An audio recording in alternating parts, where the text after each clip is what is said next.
ချက်ရတာလည်းလွယ်ကူပြီးအရန်ကိုမှစားလို့ကောင်းတဲ့မကြီးချင်ရက်ကိုဘယ်လိုချက်စားကြမလဲဆိုတာကိုလိုက်ကြည့်ပေးကြပါအောင်ရှင်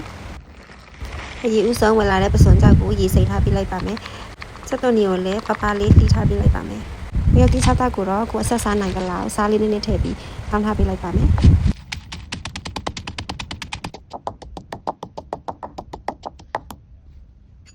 ရုပ်တီထောင်းလာတာဒီလောက်နေထားရပြီဆိုရင်ခလီးထားတဲ့ချက်သွန်နီပပလေးကိုတစ်ခါတည်းထည့်ပြီးထောင်းပေးလိုက်ပါမယ်စိမ့်ဆန်းအပိကိုလည်းတစ်ခါတည်းထည့်ပြီးထောင်းထားပေးလိုက်ပါမယ်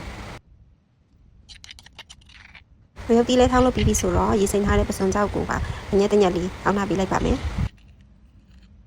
ဒါကတော့ရေဆေးပြီးစစ်ထားတဲ့ကမွန်းချင်ရက်လေးပါနော်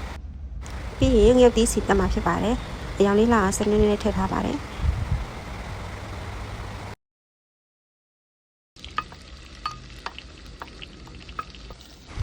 ထားတဲ့ငယ်ဒီနေ့တော်นี้ချက်ပြီးဆိုရင်တော့ပစွန်ကြောက်ထည့်လို့ရပါပြီ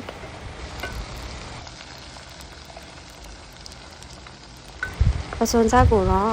အနက်လေးမှွေးတဲ့အထိကြော်ပေးလိုက်ပါမယ်နော်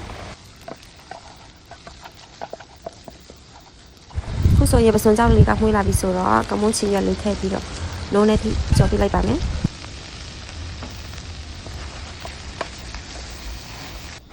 အရသာတော့ကတော့စသားမောက်ချိုမောက်ငံပြားရီလေးနည်းနည်းထည့်မှာပေါ့နော်ခုနကစားထည့်ပြီးခဲ့ပြီးထားလာတယ်ဆိုတော့အများကြီးထည့်လိုက်တော့ပါဘူး